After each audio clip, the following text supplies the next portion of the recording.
You're listening to the Rogers Sporting Goods Podcast with Patrick Fisher, Chandler Smith, and Josh from Outdoor Limits. In this podcast, we'll touch on everything from gear to ducks to deer, turkey and fishing. From field to table, let's dive in. Sorry, I had to go to the doctor's appointment, and I got stuck with a, tetanus shot, got my blood drawn. Oh, you did a two vials and everything. Full-blown, check you out because you're getting They old checking kind you of for thing. CWD? No.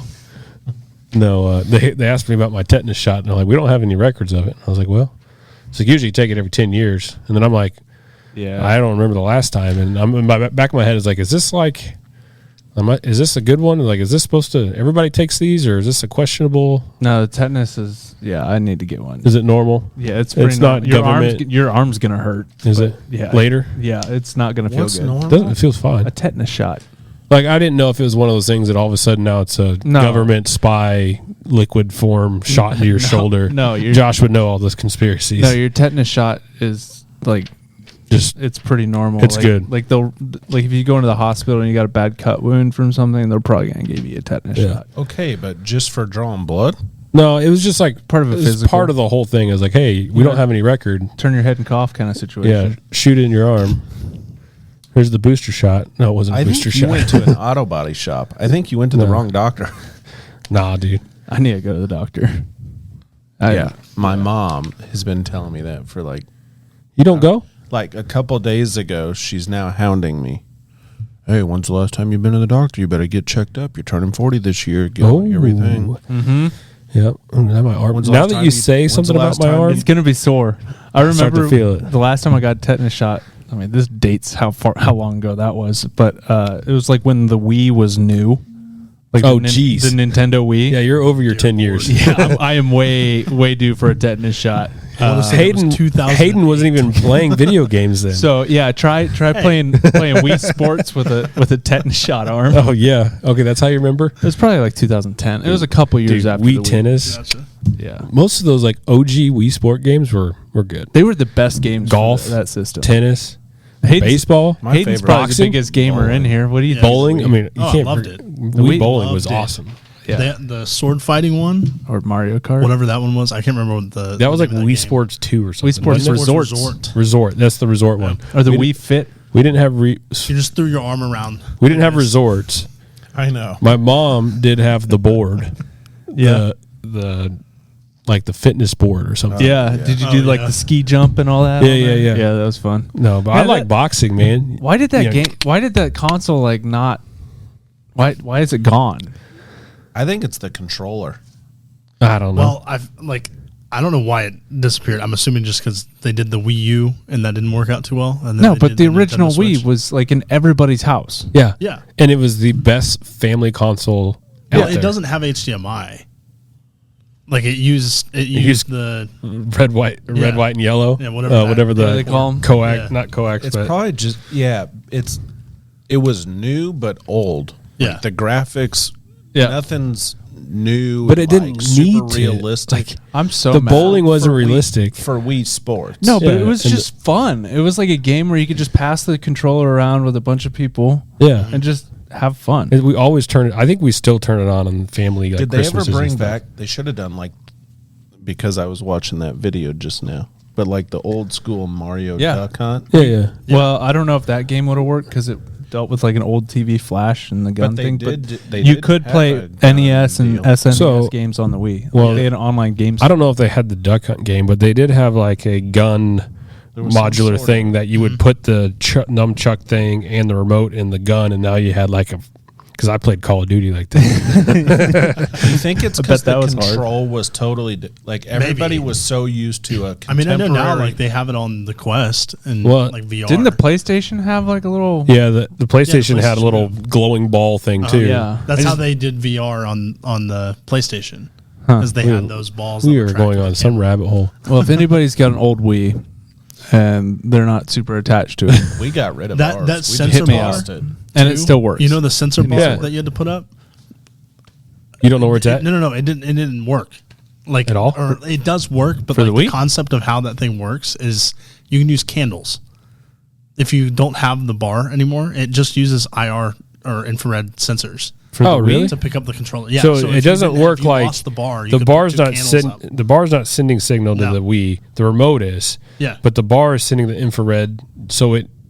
Okay. But you like it So connected the to back brains of are in the Wii, but it remote. didn't need anything. It just needed power. It's just an infrared light or an infrared bar. Yeah, that's all that was. It was never sending a signal to the Wii. It was just No like way. getting I'm power frozen. to give infrared light back. I'm shook. So you can use two little Because candles. we broke the two light OG candles. one. We broke Yeah. the wired one. And we bought like a wireless one with that put double A's in it. We could have used candles. Yep. Anyways, we are way off subject. Yeah, we're just reminiscing. But Nostalgia. yeah. Little Smash Bros. Melee action happening. Bring your GameCube Well, controller. the Wii did have it to where you could like turn it sideways and turn it into a controller. So I mean, they had it all figured out. and man. you can plug a GameCube controller in the top of it. Yeah. That was one of the best consoles of all time. The Wii? We Yeah. need some. They're Sort hard of to find. Video, like big game hunter for Whitetail Weekend. Oh yeah. Oh. Let's Yeah, like discuss. the buck hunt, like the arcade. Like Big Buck Let's Hunter? discuss. Yeah. Yeah, for sure. All right, we'll discuss. Along with later. that other thing that we were working on. The deal on the thing with the The- whatnot. Yeah, and the up down. Yep. And the up down. Yep, and the deal. Oh, the swimming pool. Waterfowl weekend. Got some cool stuff going on. The swimming pool. Swimming pool. We're gonna have a swimming pool. A lazy river. There's all sorts of Ooh. swimming pools at Waterfowl. Yeah, there is. It just got decoys in them. Yeah. And it gets hot. Don't jump in. We should just do a huge pool and like lease out the corners for vendors, and then it's a pool party. What do you think? We'd have to turn the hose on like 3 weeks before. What's the- No, we got it the- we got figured out the water from the water's hydrants. We got that no figured big out. deal. What's the biggest parking lot pool we can make? Let's do it. What does Guinness You have? probably could Oh. fit the whole thing. We The whole would just parking lot. we would I'd hate to know the we price would on that. flood the sleep in after we drained it. Don't they have a pool over there? It'd have to be a slow drain. But Yeah. Ooh, are they going to build the foundation next door in that empty lot? No. We just fill it with the tarp. Well, yeah. But yeah, we could. That would be nuts. anyways, Until someone accidentally broke a side. Okay, one last little thing before we get back on track. Speaking of swimming pools, saw this online the other day. It was crazy. oh goodness. This dude has the biggest swimming pool I've ever seen in my life in his backyard. It's like 50 foot deep and like massive. And he's Is it got really that deep? yeah, like it's a giant pit. Like he used a pond liner to make his swimming pool. Like his hobby is making his swimming pool. It's crazy. Is he Oh, so like- monetizing this? I'll have to show you guys So like later. somehow he's dug way down and it's huge. Oh, and dude, then he's it's like- lined it like there's a properly. rope swing, diving boards, like, And then has he done like edge work with like bricks and rocks and make it look like, nice? Yeah, like it looks like a little, I don't know, tropical Oh, sick. oasis kind of. Yeah, it's really 50 cool. feet, though, you got to start bringing scuba gear in. Yeah, well, Wouldn't that make some people be like weary, like 50 foot That under me? freaked me out. it's really cool. I don't know how he's going to sell his house, Sticks but and rings off the bottom. Oh yeah, you can't do that. Who's diving for those? Yeah. You got to make him float. I mean, there's free divers that could do it, but Oh, that I'd set up a little free dive in the middle, so it was tied. You know how they do Yeah. it on the tether line. Have and you then a seen weight the, at the bottom? big pools in like Russia that they go down like super far, and it's to help divers learn how to Yeah. Right. surface? There was a guy that I watched a video the other day. He was doing a free dive, and he goes, listen closely, and you could hear whale sounds in the background. jeez. Yeah, how spooky. What if a whale like came up to him, not aggressively, but just like hung out with him as he went down? Oh my gosh. Yeah. Because isn't that thing like aren't whales not aggressive to humans or something like that? Or They're is that really not true? Not. I don't know. Not Maybe. necessarily. No. I don't know. Maybe I could be completely wrong. Don't go swimming with whales. Well, orcas is a different story. Yeah, disclaimer. Yeah, Orcas. yeah. They've killed before, Yeah. but they don't actively. I don't think They're not like sharks. they're not seeking you out like No. maybe a shark might. Yeah, and even sharks are just kind of confused usually. Well, yeah, You're frailing on top of the water. You're on a surfboard or something. You look like a nice Right. snack. So Yeah. I think this pool was on a show called Extreme pools. Insane Pools Off the Deep End. Oh yeah, they do make some wild pools though. Oh, you seen that TV show where they do like insane fish aquariums? Yeah. Yeah. Dude. Yeah. That'd be cool.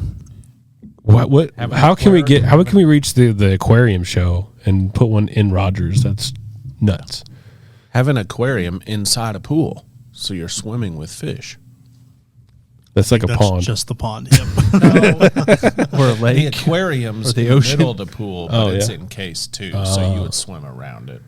So we're keeping the fish pee off of us. Yeah. The f- Or you don't get bit I don't by a think Pat flathead. thought this one through all the way. Speaking of urine, I saw a huge gallon jug on the side of the road, half full of urine.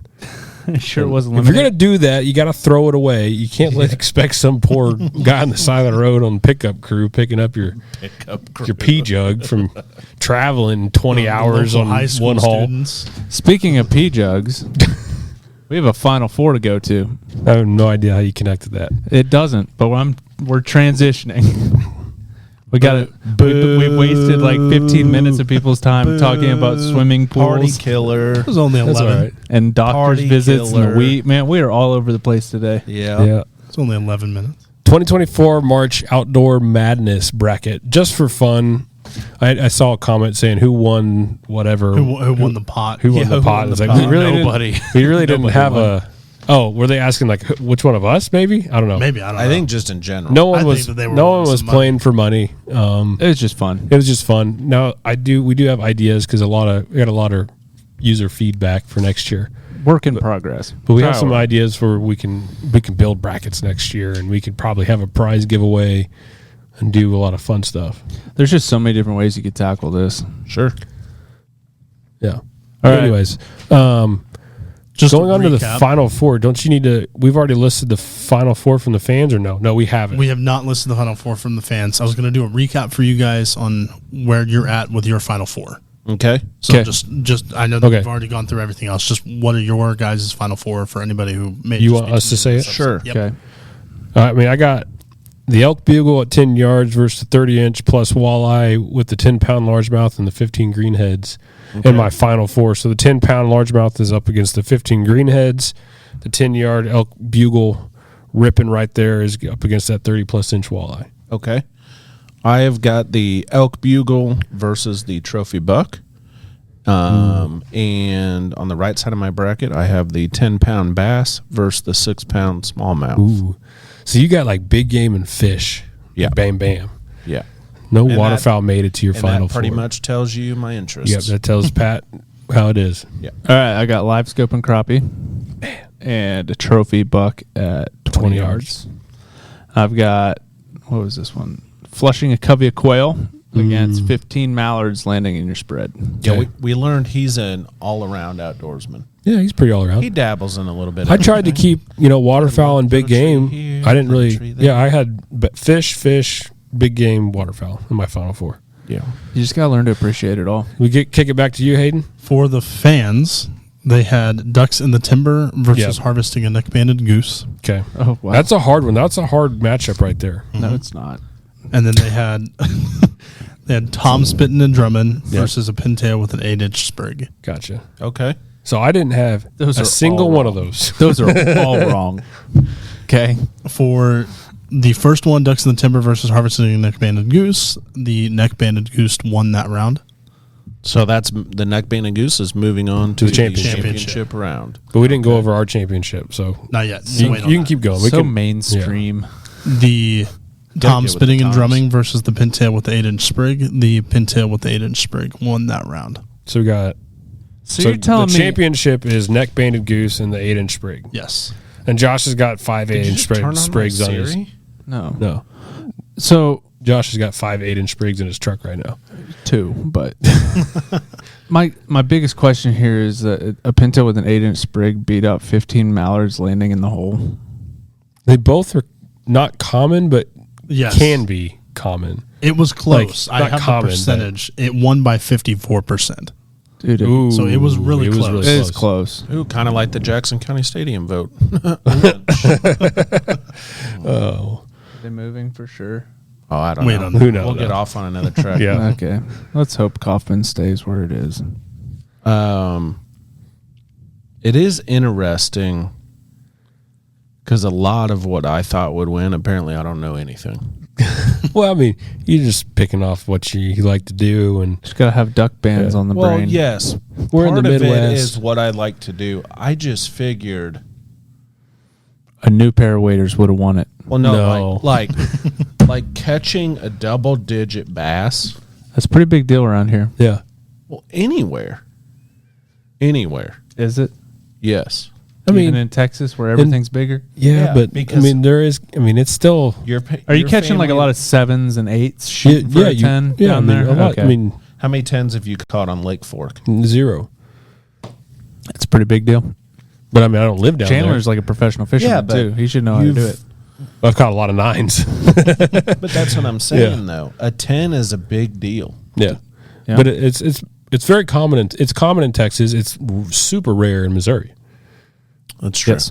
You know, maybe Ozarks pulls one out, or maybe a really, really healthy, like farm lake pondish. I mean, I don't know about a pond can produce it, but I've heard of some stories of some private stuff that can pull out some big fish. And if you throw 5-gallon buckets of shad in there every day, I mean, the neck banded goose I get. Like the neck Yeah. band, just Yeah. the rarity For us in of the it, Midwest- especially nowadays. I don't know if I've ever seen one, but guys I get out on that the West over a Coast, regular band.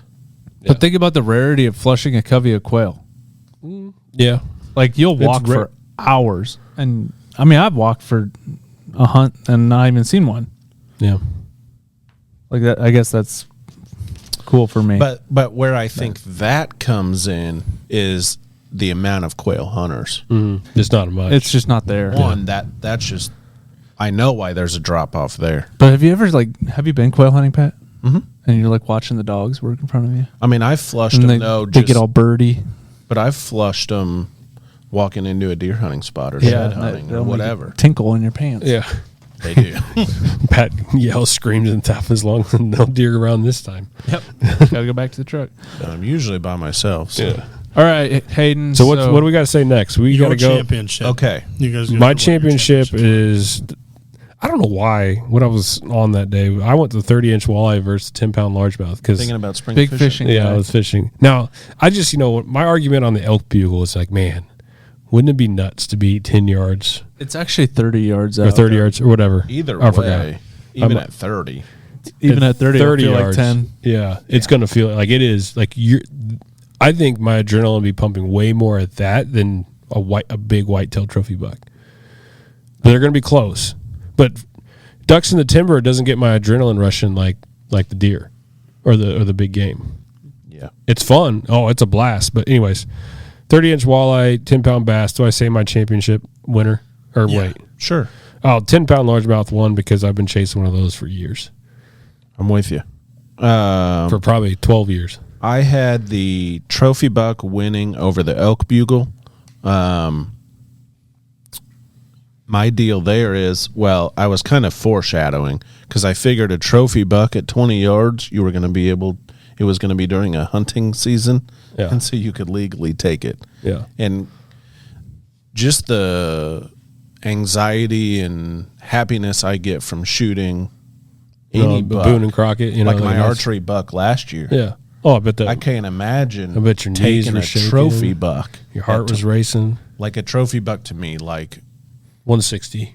yeah, anything 160 or bigger, I would flip out. Yeah. I would just. You'd be I'd calling everywhere. 911.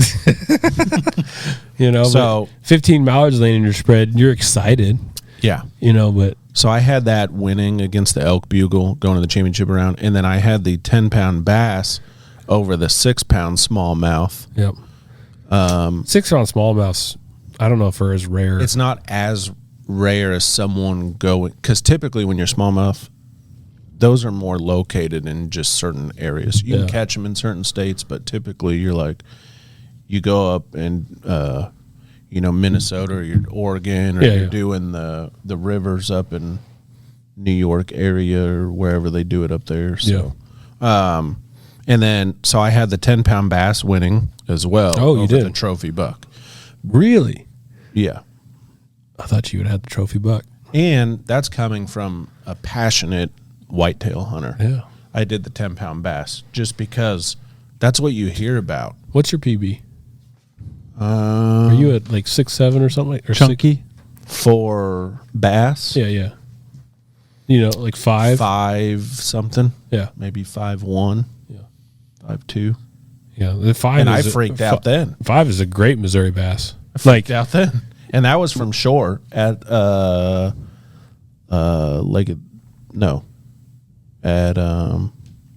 of the Table Rock, I think. Oh, really? Or from shore. Oh, nice. I was just pitching a like a creature style bait. Yeah. Texas rigged around a dock and caught it in like 3 feet of water, maybe less. I bet that thing was fighting. I was like, holy crap. I ran up Yeah. to where we were staying on vacation. Yeah. Someone get out of here, take my picture. Then I ran it back down to the water. And released it. Yeah. Yeah, I had a pond that we were catching 5s, like 22, 23 incher, 5-pound bass. And you throw like a little buzz bait out and get it real slow coming up to the bank right next to you, and then whop, right before you take it out of the water, they smack it and go. I bet that's an experience, is doing the like figure 8s for a muskie, but you're doing it like by the boat, watching that muskie trying to. I bet that'd be kind of wild. Maybe it would try it probably in be fun July. to do it, but man, I like for fly fishing too and largemouth. I love a long fight. I want to catch that fish at the very end of my cast, like the farthest I can cast, and I want to fight them all the way back. When they're like 3 feet from the boat, you're like, shows your show. I mean, it's a rodeo. It is a rodeo. Hop on and get off. You know, If you got like, 65-pound braid on there, it's not going to be much of a I rodeo. think the But longest. but it's like right there in front of you, and it's you don't reel much. I guess you're really just kind of. it depends on what pin you're 'em. fishing. Like The if you got long- 4-pound mono and an ultralight, it's going to go. Well, I mean, I'm talking about a Medium- 80-pound medium braid, heavy, 80-pound 12-pound braid with a 4-0. muskie rod, like And this is- legit muskie fishing? Yeah, Okay. Yeah. This No, isn't yeah, really from- a fair comparison, but my longest I fought a fish was probably 15 minutes, but I was a kid, and that was fishing for halibut 250 feet down at the bottom of the Oh ocean. yeah, So that's a long took fight. forever. That was a fun fight. to pull up. Like but- my best fish I caught last so I don't year really was over takes a while.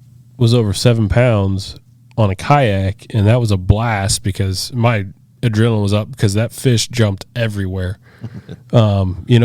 Fishing a lot from a bass boat in a standing position, I can fight the fish and direct them to keep them down. Yeah. From a kayak, man, that fish was like jumping over me almost. It was just everywhere. It was jumping, and I was just look like free will. I yeah. completely gave up on boat control, and I was just holding on for dear life. And by the end of it, I was shoved up into a tree and a bush, and the whole thing.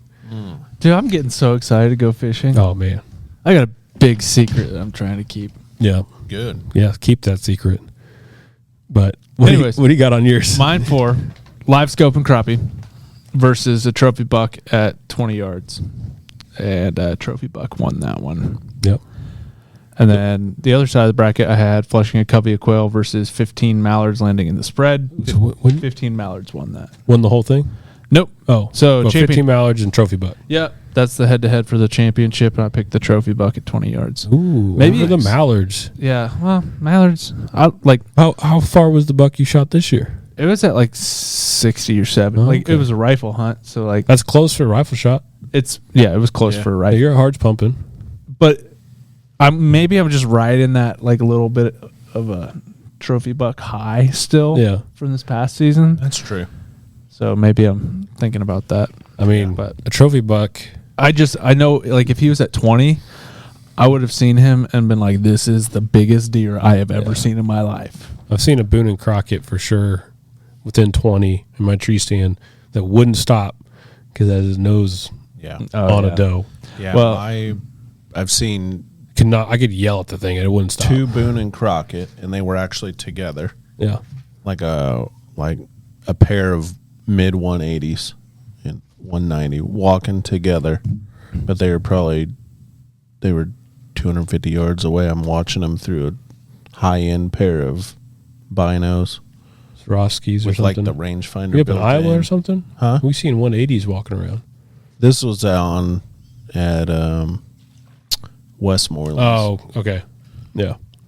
And I look up and I'm like, oh my Lord. Yeah. Just a picket fence, and it's a pair of them walking towards me, but they're so far off, and they dip into the cornfield. So I got to watch them for like 5 minutes.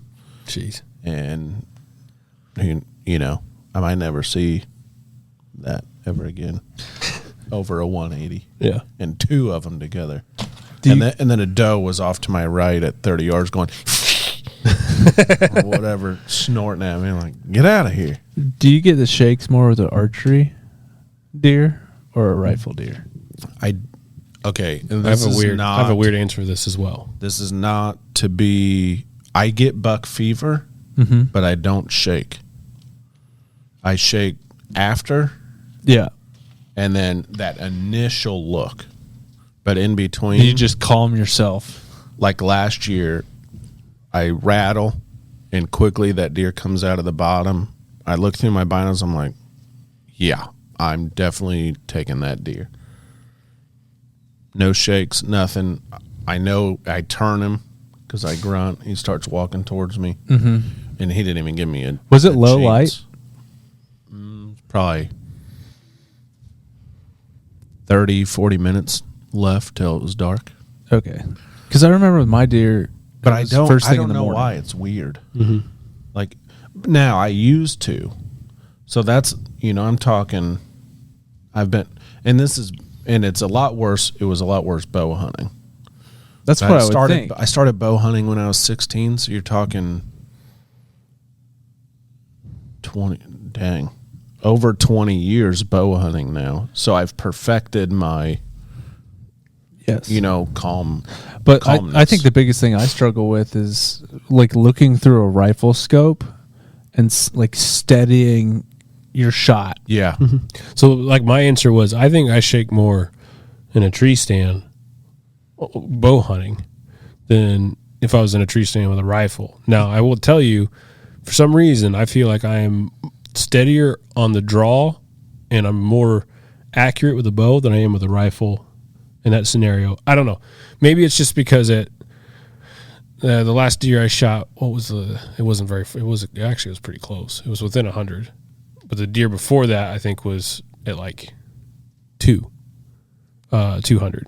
But from a trigger stick, let's say, I felt like I was struggling more to keep the crosshairs on the kill spot from a rifle for when I've shot deer with the bow. I don't know what it is about my form or shooting a bow enough to where I could be shaking like a leaf, but my archery, everything, my anchor points, my peep, and everything is steady. And I don't in archery, and I guess with the rush of archery where the deer, you don't know where the deer's going or walking or stepping or whatever. Like I feel like you got to pull back right, line up your anchor points, you make sure you're on, and then you put on the deer, and then you just fire. Like I don't spend a lot of time hovering on a deer with an archery shot. Maybe you have to calm yourself down, especially if you can see the deer. They have to come in close. I think it kind of has to do with like you're locking out your upper body. That you have to relax and not move to get that deer within range, and then by then you've. Well, and you're also not looking through a magnified piece of glass. Correct. The magnified piece of glass is what I guess jumped out at me. I'm like, oh man, I got to get this thing steady down. Yeah, like that was my hardest part. Was when I was rifle hunting. It's just getting everything set steady enough to where you're confident that when you squeeze that trigger, it's going to go where you want it to go. Yeah, and locking out, like using your back and using your muscles, shooting that bow. Yeah. The moment I get that peep and sight lined up, and I feel like my cams are not leaning, and I'm bending at the waist correctly, and I stick that pin right on the back of that shoulder. Mm-hmm. I don't even think about it. I don't sit and hover on that back of that shoulder. Once it's in that zone, and I've kind of done my checklist of everything's lined up, cams aren't tweaked, like I'm not really torquing, I'm bending at the waist, I got my anchor points all right. That thing hits right where I want to shoot. Bam! I'm ripping. So you're up, down, everything's good. Release. Once it gets you're right on that kill slowly zone. lowering it down to the deer, and then boom. Yeah, I'm not sitting there on the deer just going, oh, and then I think it's just going to get worse if you're just holding right on that kill zone. and just I mean, some of these bows have really good let-offs, but I mean, there's only so long you can hold it to True. where you're not going to get all shaky. yeah. Anyways, And you like those heavy pound bows, don't you? I mean, I shoot an 80 RX1, but I think it has 80 or 85% let off. It's been years since I've paid attention to the let off game. For what I could pull, I pull very low weight. I think I'm only drawing back 55 pounds. Yep. I think mine's like But 60, I do it on purpose. 65. One, I feel comfortable doing it, and if I want to, I can hold a long time at 55 pounds. But when they got that 85, my old Spider XT, I think, was like a 75% let off. But when they jumped to that 85% let off, that and how the cams on that Hoyt that I was shooting, man, that 80 pound didn't feel like it. I can shoot that all day and have a blast. Yeah. And I got a 90 pound. What is that over there? I don't know that. It's a Matthews. black one? Yeah, the Matthews in there. Heavy. It's I forget the name of it. Do you remember that bow in the warehouse at the store? The old one, the older looking one that was always up on the it was rack. Yeah, and people would try to pull it back. Oh, I do remember that bow though. I think it'd blow out your spine. I got some Matthews that's like 90 pounds, and it's like a. I don't even. Why can't I think of the name? I don't know. Hardly Really anybody quick, could do it. championship rounds for all of you guys. Oh, yes. Trophy Sorry. Trophy buck. Yeah. Yeah, Oh, 10 pound trophy buck, largemouth. 10 pound bass, 10 pound bass. So fan vote winner. We Fan will get vote. off way off the topic. And It was neck banded goose versus pintail with an 8-inch sprig, and the neck banded goose won. neck banded full goose thing. was the winner. But I could see a neck being a goose win. This whole thing, I could see a neck being a goose. Yeah. winning. It's up there on like the rarity. It's just personal preference is all. Actually- And then you're just giving everybody two choices for every answer, right? So, like, there's We so many had, different outcomes. We had a fan of ours that listens, a guy we know from Oregon, send me a bunch of pictures of all the geese he's shot over the years. Yeah, so with- props with to the goose neck hunters. bands. Props to the goose hunters. Beat out the ducks. Pulling it out, man. Dude, Yeah. and that was unexpected. How about Maybe it's that? because it's neck banded goose, but normally duck hunters Duck hunters win. trump the goose hunters in numbers. Boom. Boom. Boom. But that was fun, and we'll add to it. We'll tweak some things, make it better, and by next year, I'll be fun. oh yeah, it'll be. We got to figure out a Be a bracket little software that allows people to fill their bracket out and Yeah, submit we'll do it, some. and then we can pick a winner. Yeah, Are we still going to? Yeah. We'll get into this later. perfect. It's gonna be awesome. Any news? Yes, we've got. We need to figure out the name of Pat's News, Pat's Hunting News, or Yeah, what we're gonna try the to old, do the old punting news. is, it might be one thing. Today I've got a couple, but basically just some hot points to throw out there just to let you know in case right. So we're all in Missouri, right? You're not paying attention as much what's going around the country. Yeah, Pat's Wildlife Review. Yeah, wildlife. Yeah, but so we'll come come up with something. Yeah, or you all can come up with a name for the segment where I throw out, some trending news stories from around the country or world. So, without further ado, so a couple just to touch on real quick that happened very recently. One, and this kind of goes along where I went a little viral because apparently I didn't know as much about the blue laws. Oh but- yeah, So That's a while ago. yeah, but Maine's highest court, this ruling just came down. Maine's highest court ruled that the state's longstanding ban on Sunday hunting is constitutional. So that leaves Maine and Massachusetts as the only two states that have full Sunday hunting bans. Now we give the thumbs down. Boo. Yeah. That's my opinion. But and Maine seems like a weird one. Maine, Massachusetts. So much ground. When I didn't dig a ton into this, but just a quick thing. Massachusetts was easy to read into. Basically, their longstanding tradition of not having hunting on Sunday. one of their main points is Massachusetts has a very high density population, so they want to give the Sundays to everyone to enjoy the outdoors. So hikers, bicyclists, people that just want to go walk around the woods and not have to worry about hunters out there shooting and chasing game. So they say, hey, you hunters, you got 6 days already a week, including half the weekend. What's one day? And honestly, it's probably one of the best points I've heard, actually, even though I'm all for 7 days a week hunting. But that's actually a pretty good point that they threw out, in my opinion.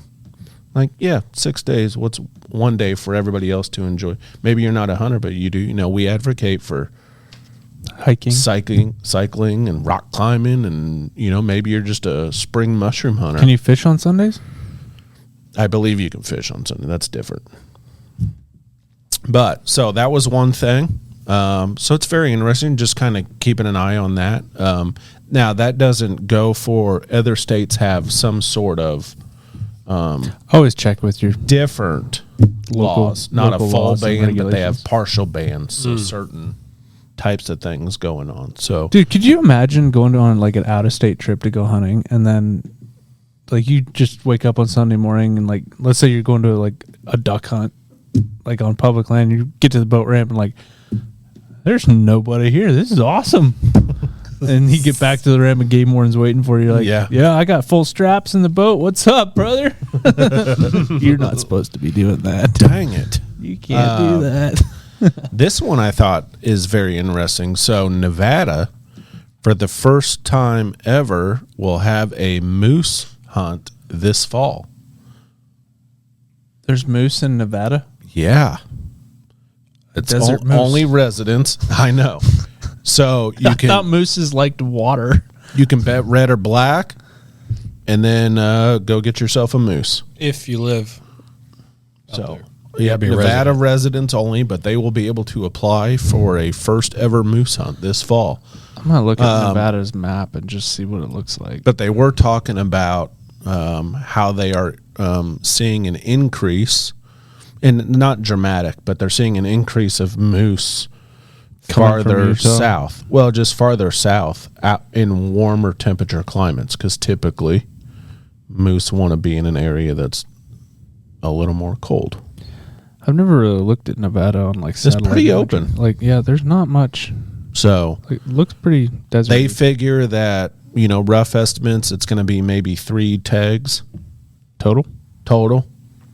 for the population they have. You know, I think they're 100, maybe a little bit more. 3 tags, huh? 3 tags. What was the first? How many tags did we give out on our first elk hunt? 5? 5. Yeah. Gotcha. All were successful. Awesome. Any method to take though. Yeah. Yeah. I mean, the moose has got to be like I wonder when the draw very is for that. northeast part of Nevada, where it's Yeah, like I don't actually think green. I don't think it's down in the southwest corner. No. There's a moose walking down the strip, 130 degrees outside. But those were interesting points. So, thank you for listening to Patrick's Weekly News. I have no idea. That was dumb. Yeah, Hayden, You all come up with something better. Hayden will have to make a breaking news like intro. Jingle. We'll come up We'll make with a Patrick's. Put it on the soundboard. We'll get the little. Yeah. Dun, Like, dun, dun, dun. yeah. Yeah. Almost like the. We need to come up with a what's slogan for it, though. Or something. Singing Superman over I felt like that was like Halo. You know, like the dramatic. NFL music. You Well, know, yeah. we're not going to play that, but we'll come up with something. We might make our own jingle. This podcast is like all over the This place. today. podcast the is best. awesome. Yeah. Somebody's been listening to Joe Rogan. You're awesome. You're awesome. Thank you. Hey, Spring turkey. Is that what we got? I just looked up Missouri. When this comes out, spring turkey will have already taken place for youth. so for youth. I was going to say. Hey, when does this podcast come the normal spring April 8th. portion. Okay. Yep. So it just Comes have, out on my birthday. and then we will be when this comes out, we will be a week away, basically April 15th for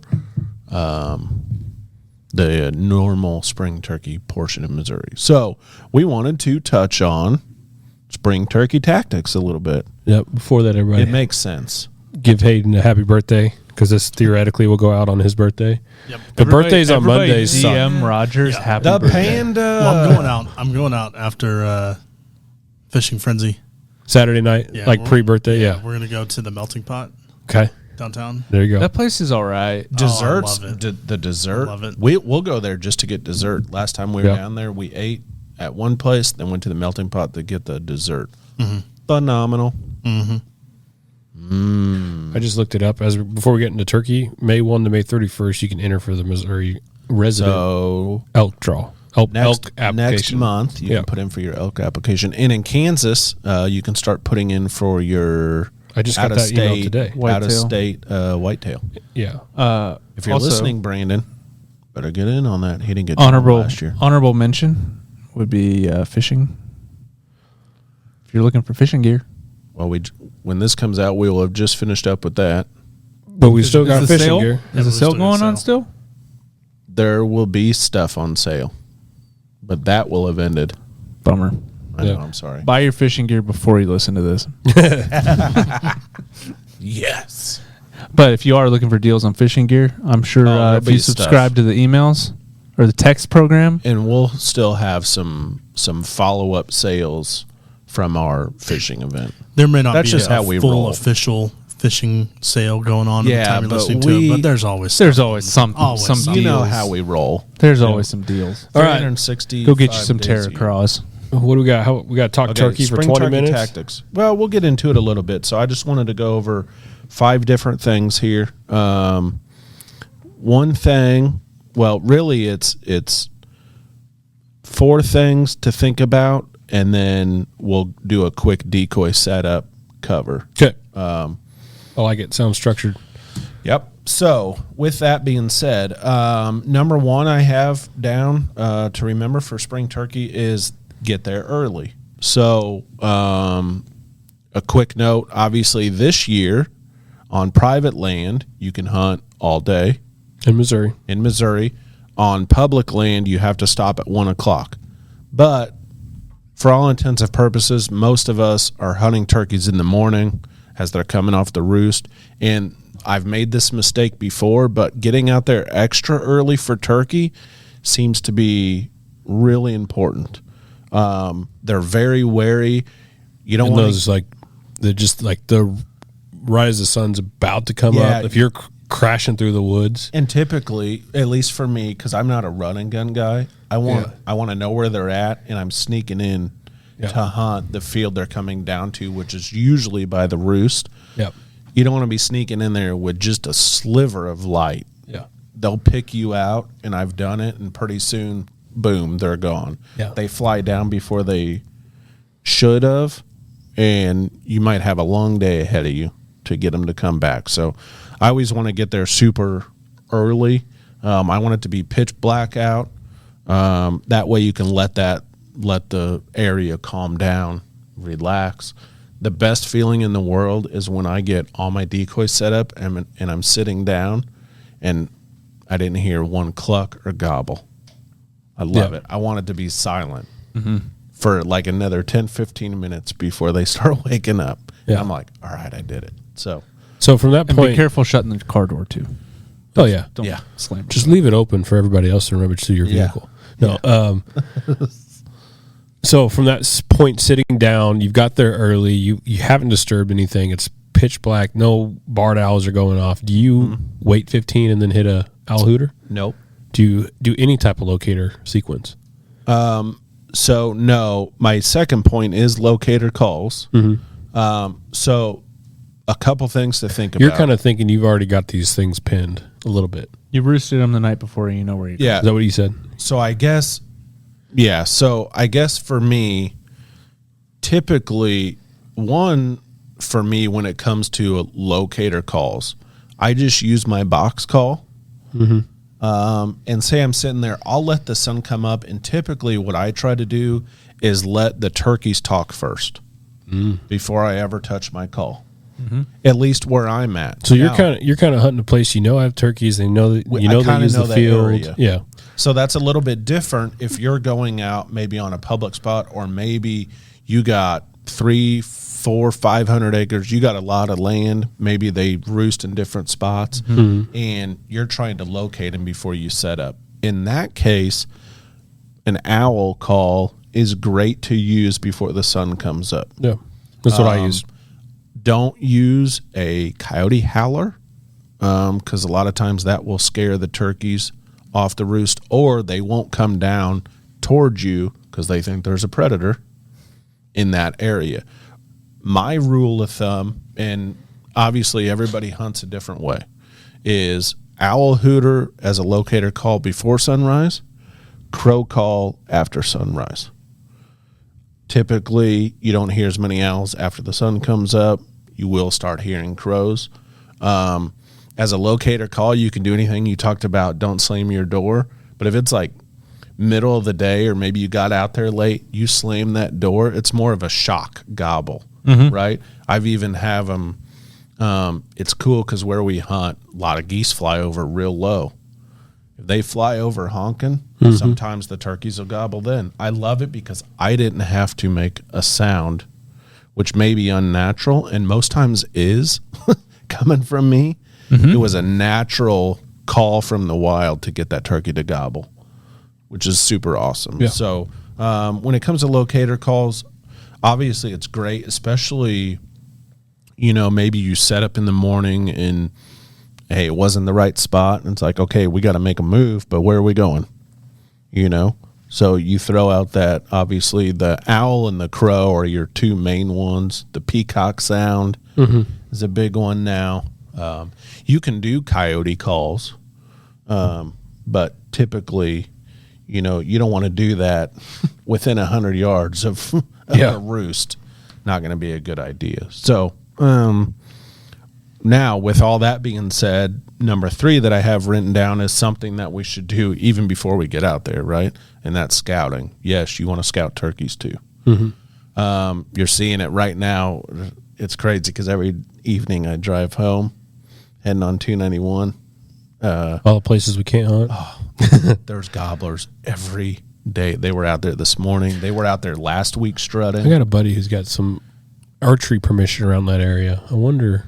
There's like 6 gobblers, a couple jakes, bunch of hens, and they all just back and forth between. I saw like 40 turkeys in this cornfield behind the warehouse the other day. Did you really? Did you see the try not to get off track again, but it deals with turkey. Did you see Higdon's, shout out to Bo and all them, his South Dakota hunt? I didn't. It just popped up on YouTube. Did it? Is it it's the whole hunt's live? Yeah. It's the one with 100 turkeys. I haven't seen it yet. It was so many turkeys. He goes, I don't know what to do. Ira, shout out to Ira, good friend of ours, Ira McCauley. He ended up getting a bird. It just happened a gobbler came in, but there were so many gobblers. It didn't matter that they put out a couple strutters. They were this what you said? It was Dakotas or South Dakota? Or? I think they had a little preview of it at the NWTF, but it wasn't the whole hunt. It is the craziest thing. I'll have to go watch that because I haven't. Oh, it's great. I don't think I got to see it in WTF. And we're talking wild. They weren't in a like pen. some penned up 100 turkeys, but I couldn't imagine. I couldn't imagine 40 at one time. Josh, how many did you see last year? Was it 2 years ago? I don't remember. Nebraska. Last time I turkey hunted. When they're all running down that cornfield. Oh, that one. Yeah, that was a lot. Was that 30, That was 20? archery season. Yeah. Just insane. It was probably 20 to 30 birds just coming down across the cornfield. what is all gobbling all the way down? All these hens come down. The jakes are over here. There's a big Tom just strutting his way back and forth. Oh, yeah. It was following awesome. him. It was such a cool video. But even that was 2 years ago or 3 Was years it? ago. But last year, Man, I don't think it was. we set up that under long. a roost in Nebraska and I don't know, at least 20 birds for sure. Yeah. Between hens, jakes, and toms, but man, they were just a wad right in front of me, strutting and doing their own thing. It's really fun to watch them. Turkey hunting's a lot of fun. I think turkey hunting's fun because you get to watch the birds interact with each other and do all that, and then they talk. I don't know. There's just a lot of stuff that's cool about turkey season. I'm sorry. Another tip I'm from texting Patrick. a special guest. Yeah, I don't so wanna mess we up. covered scouting, right? They like to roost in big sycamore trees, cottonwood trees. Biggest tree and the tallest tree in the lowest bottom is usually what. You know, you're a turkey hunter when you're on a new piece of ground and Talking you're like about turkey hunting actually on sycamore that text. tree. oh yeah, Weird enough. you're just out in the world and you're like, that looks like a good roost tree. Like Yeah. that's a good one right And there. you know, like if you're out and about scouting, and you're looking for the roost tree. Look for like a big tree that's hanging over water. There's gonna be feathers all over the place. you look for feathers. There's gonna be little turds on the ground. There's gonna be turds on the branches. Like if it's poo drops. yeah, it's hard to miss it. But Yeah. generally speaking, birds Yeah. tend to use the same roost trees most of the time, Mm-hmm. right? Yeah, I mean, at least, yeah. And then it's so like the farm we hunt on, about 95% of the time, they all roost within the same area. Like little group of trees. What changes maybe is which way they fly down. Yep. That Correct. day. That changes more than where they roost. I have an area like that where So it's I can get which can within. be upsetting. I can. Oh, you went to the neighbors today. Yeah, Cool. I can pinpoint a football field of where they're going to be at. I just don't know where they're going on the drop. Yeah. Are they on And this side of that's the creek where, or that side of the You creek? know, if you have more time to scout, it can really help you be more successful. I mean, you scout for deer, you use trail cams. That's another tactic you can use for turkey is trail cams too. You know, we think about it for whitetail, but a lot of the tactics you use scouting for deer, you can use for turkeys as well. But yeah, scouting them is just going to help you be more successful, especially if you're not a run and gunner and like me, you want to go set up. And I'm not a blind hunter. I like to set up against a tree. I like just to be more open like that, maybe sit in some brush. And so I want to be closer. So knowing exactly where I need to be really helps me out. Yeah. So with that, one thing, and this comes with calling, and I'm not going to get too much into calling. Everybody likes their own calls. For me, I'm terrible at mouth calls. I'm like below the worst, so I don't even use them. So I'm a box call and then a pot call guy. So for me, I like to use a box call, especially in the morning. Am I good on this? I'm sorry. You can hear me? Okay. In the morning, because it's a little louder on windy days, but I can I can really yell on that box call. And then I'll switch to a slate's probably my go-to, but I've got, some crystal glass, but I'll switch to that, especially if the turkeys are in the area and I can visually see them. I can really do a low call and try to coax them in the rest of the way. Where on a box call, I'm doing a lot more moving, especially so being out in the open. But those are my two that I go between. But the one thing I wanted to tell everybody was just to be patient and play hard to get. When I first started, every time I called and a turkey gobbled, I'd call again because I wanted to hear the turkey gobble. Oh yeah. Yeah. All I was doing was being easy. For lack of a better term. At that point, that turkey's thinking, "Oh, okay, she hears me, and she's coming. She's got to go coming. Yeah, she's coming to me. We're gonna meet up. We're all good. Yeah. If people don't know this about turkeys, the girls go to the boys, and when you're turkey hunting, you're reversing those roles. Yeah. I mean, I'm trying to coax that Tom in. So I just want, I'll let out some clucks, yelps, whatever. They'll gobble. I might answer quickly back to let them know again. And then you get another gobble back, and then I stop. Now, have you ever?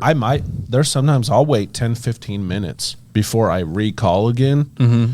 Turkeys sometimes can take an hour to get to you.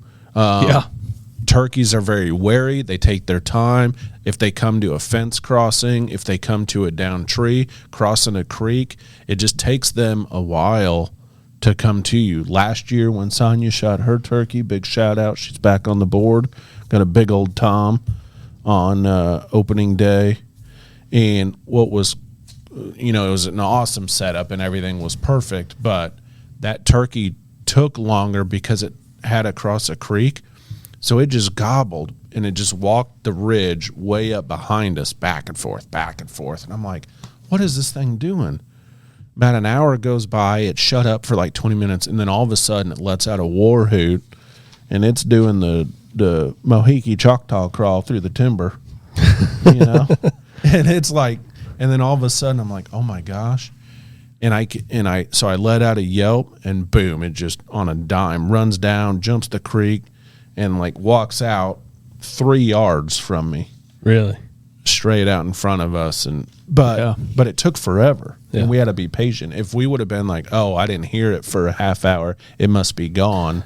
Yeah. And then we get up and walk away. Mm-hmm. One of the things with calling that I've found that works good, I don't know if you guys have experienced this before or not, but when you get a hen that's a talker and you start going jab for jab with that hen, just going back and forth, and you're trying to cut her off and like be louder than that hen, and gets them all fired up. And then sometimes they'll come in and check it out. And then that, if there's a Jake or a Tom, they're following that hen coming into it too. So you're not only listening for the gobblers and only calling at the gobblers. Yeah.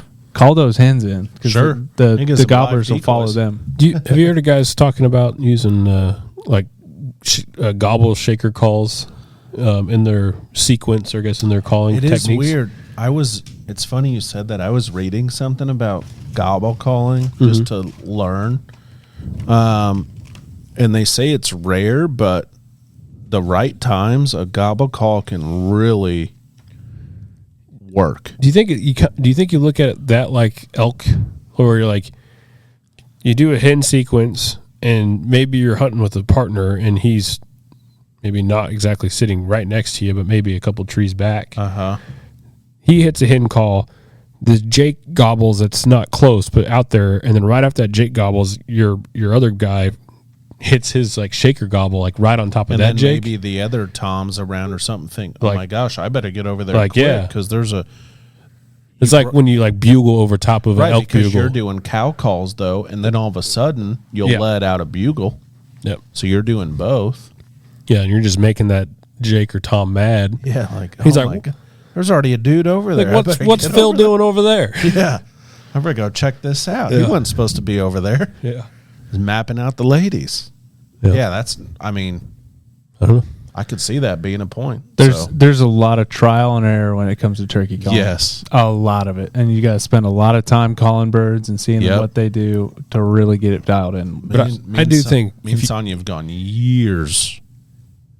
We went 4 or 5 years without getting one. But the biggest, I think, man, if you scout and you find the birds and you know where they're about where they're roosting, and you don't go in and disturb them, and you get in way early, or you sneak in on the backside, and you just be patient, man, there's a chance that they're not going to know where you're at. They might, even if your calling's bad, they might wander, Oh, how much do turkeys roam all day? Yeah. I mean, they fly down, they feed, and they just kind of walk and mill around fields. Yeah, they do. They do kind of the same thing every day, too. Until it's time to roost again. Yeah. So if typically you see turkeys in that field and they didn't come down that morning, most likely they're, maybe not all of them, but they're probably going to still come to that field. Yeah, high possibility, yeah. Yeah. So being patience is key with turkeys. They will just run you ragged.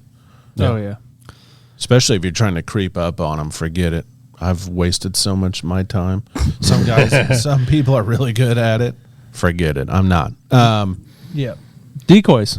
The last thing is obviously decoys. So if you use them, so I'm going to throw out 3 here. Obviously, we offer just about every decoy there is online with us, and at the store. We've got them basically all on display. Let me just tell you, so many decoys and calls. If you're in the KC area and you want to buy turkey gear, like the amount of decoys that we have on display, the amount of calls that we have at the store is, I don't think anybody's close to us. I would, and this isn't being biased because I work there, but I would put our call selection for sure up against anybody in the world. Top one in the world for turkey. And probably our turkey displays, because we have just about every single major turkey company's variety of turkeys all on display, including silhouettes from F.A. and Higdon. Even they're on display. Yeah. So it's crazy. And you can pretty much every call besides the mouth calls, you can try out. All the decoys you can mess with, you can see, like, you're not just coming in and buying a box not knowing what it looks like. So Yeah. But basically your decoy setup comes down to you've got a strutter setup, you've got a submissive Jake setup, or a hen only setup. And then there's variations within that of combinations of how many hens and what type of hens you're going to use. So to quickly go over those, so a strutter setup, that's when so it can work really well, but that is for aggressive gobblers. When you've got that boss tom and you know he's the king of that area you're hunting, good time to use the strutter. But if you've got, some younger birds and you put a big old tom out there that's ginormous and a long beard, it could scare those toms away. So you want to be wary about that. And you can use hens in correlation with the strutter. Typically like a laydown hen is what you see.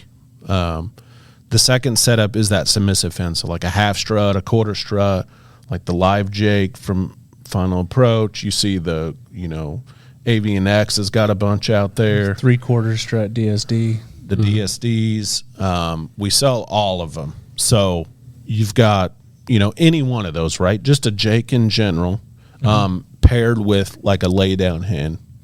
That's typically what I use. But that pretty much isn't going to scare anything away. Not too much is going to be scared of it, but that's a good all around. Like for me, if someone came and said, I want a turkey decoy setup, what should I get? I would say a quarter strut to a half strut with a laydown hen of some sort of pair. They even come in combos now, so they're already set up for you. But sometimes if you don't buy the combo, the breeder hen could be just as effective as a laydown if you're dealing with like taller grasses, because a laydown hen will disappear. Yeah, it doesn't work if you can't see her. But the breeder hen's kind of got that lower head submissive look to it, but it's still on a stake above. You can see it through the grass. Yeah, she's kind of in that prep position.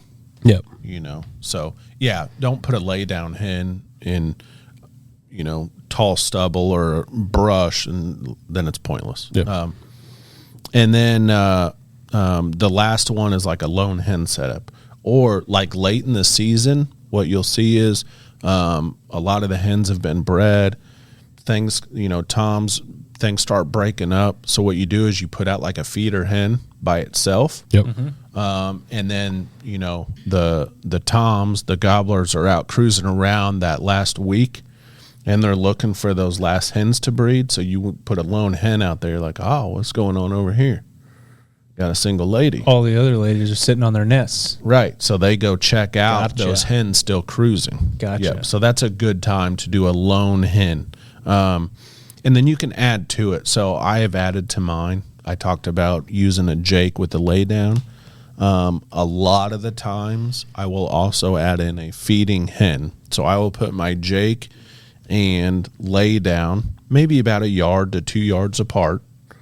So if I'm facing you all at the camera, if you're watching, I will put the Jake and the laydown hen to my right or left. I don't typically put it straight out in front. I want it at an angle. And then I will take the feeding hen and put it farther away, maybe 10 yards away from where I put that combo. So then they see, okay, Jake's out here. We've got a receptive hen already, and then a feeding hen. It's just super passive and right. It's feeding. So that's a good setup for me. So there's all sorts of different concepts out there. None are really right or wrong. I think the biggest thing for turkey hunting is scouting the area, getting there early, and being patient. If you can do that, even if you... And stay in camouflage. Yeah, even if you don't call at all. Say you just want a turkey hunt. You don't know how to call at all. I mean, you could still get a turkey, theoretically.